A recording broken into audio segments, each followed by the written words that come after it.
ఓం శ్రీ గురుభ్యో నమః. అందరికీ నమస్తే అండి. శ్రీమద్భగవద్గీత 11వ అధ్యాయం విశ్వరూప సందర్శన యోగం నుంచి 8వ శ్లోకం. ఆ శ్లోకం యొక్క అర్థం తెలుసుకుందాం.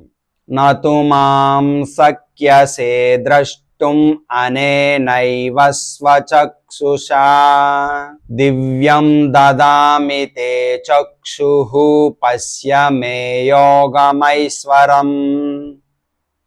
ఇప్పుడు శ్రీకృష్ణ భగవానుడు ఈ శ్లోకంలో ఏం చెప్తున్నారో తెలుసుకుందాం. కానీ ఈ ప్రస్తుత నేత్రాలతో నీవు నన్ను చూడలేవు, అందుకే నేను నీకు దివ్యమైన నేత్రాలను ఇస్తున్నాను.